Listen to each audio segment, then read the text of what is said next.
इस क्वेश्चन में हमें बोला है इन द गिवन फिगर, एक फिगर है जिसमें O is the centre of the circle है, O जो है सेंटर ऑफ द सर्कल है, ये हो गया।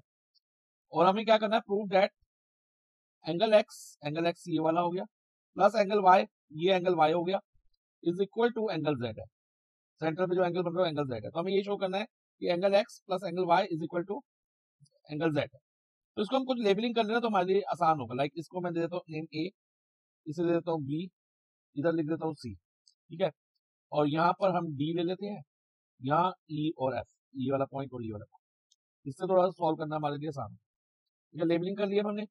अब जो ये वाला एंगल है z, ये कौन सी आर्क से बन रहा है, BC आर्क से, यानी कि एंगल BOC सेंटर पे कौन सी आर्क से बन रहा है, BC। तो ये angle subtended by an arc at the centre होगा। अब BC से ना remaining part of the circle पे दो एंगल और बन रहे हैं। कौन से दो एंगल बन रहे हैं BC से, एक तो BC बन रहा है और एक BFC बन रहा है। तो ये दोनों एंगल हाफ होंगे ये वाले एंगल पे, एंगल BOC।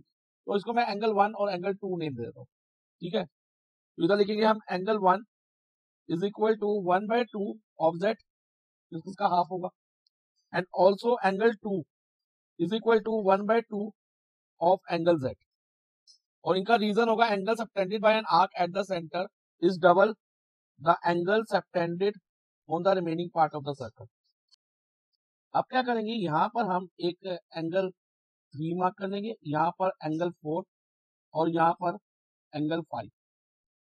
तो किसी तरह से हम एक तो एंगल 3 की वैल्यू निकालेंगे और फिर एंगल 4 की निकालेंगे और फिर एंगल 5 की निकालेंगे। वो वैल्यूज होंगी in terms of y and z। और x तो इधर आई, फिर ये क्वाड्रिलेटरल है, क्वाड्रिलेटरल AEDF, इधर हम एंगल सम प्रॉपर्टी लगा देंगे फाइनली, तो उससे हमारा रिजल्ट आ जाएगा। तो अब क्वेश्चन है कि एंगल 3 और एंगल 4 कैसे निकालें। तो हम लिखेंगे angle 1 plus angle 3 is equal to 180 degree, और इसी तरह से एंगल 4 प्लस एंगल 2 भी हमारा 180 होगा।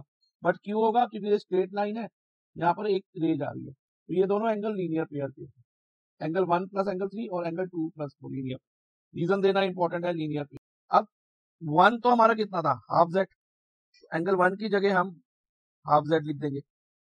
और एंगल 3 हमें फाइंड करना है, तो एंगल 3 ऐसे ही रहेगा, इज इक्वल टू 180। और दूसरी तरफ एंगल 2 जो है वो क्या है, हाफ z है, यानी कि एंगल 4 प्लस एंगल 2 की जगह क्या आ जाएगा, हाफ z, यानी कि 1/2z इज इक्वल टू 180। अब इधर से अगर एंगल 3 की वैल्यू लेते हैं तो हमें मिलती है value 180 minus half angle z। ये किसकी वैल्यू हो गई, एंगल 3 की। और एंगल 4 की वैल्यू क्या होगी, 180 माइनस 1/2 एंगल z। तो ये एंगल 4 की वैल्यू हो गई। और एंगल 5 हमें कैसे मिलेगा, एंगल 5 हमारा होगा y के इक्वल। क्यों, क्योंकि ये टू लाइन क्रॉस कर रही है एक दूसरे को, ये वाली EC और FB।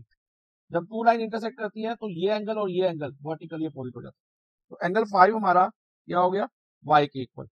अब हम आएंगे इन क्वाड्रिलेटरल AEDF, लिखेंगे इन क्वाड्रिलेटरल AEDF।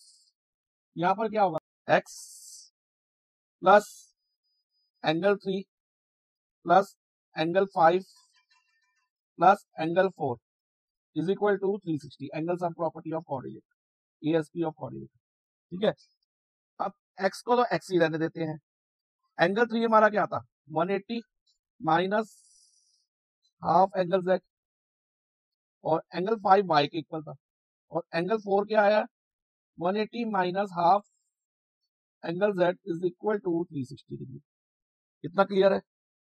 अब x प्लस y पहले हम एक साथ लिख लेते हैं, और जो ये दो टर्म्स है ना, 180 माइनस हाफ एंगल z और 180 माइनस हाफ एंगल z, ये पूरी पूरी टर्म को हम RHS में ले जाएंगे। तो कैसे लिखेंगे, 360 माइनस 180, और ये प्लस 180 भी इधर आके क्या हो गया, minus 180 plus 1/2z plus 1/2z। तो इधर क्या होगा, 360 माइनस 180, 180 हो जाएगा, पॉजिटिव 180, और 180 में से 180 माइनस करेंगे तो 0 हो जाएगा, यानी कि ये पूरा कट जाएगा।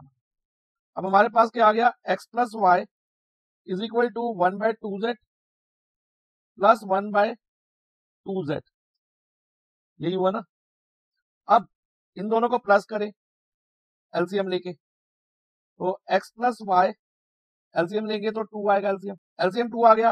अब क्योंकि डिनोमिनेटर सेम है तो ऊपर एज इट इज भी ऐड कर सकते हैं, तो ऊपर क्या हो जाएगा z प्लस z, ठीक है। तो x plus y is equal to 2z हो गया। अब 2z हो गया और अपॉन 2 आ जाएगा।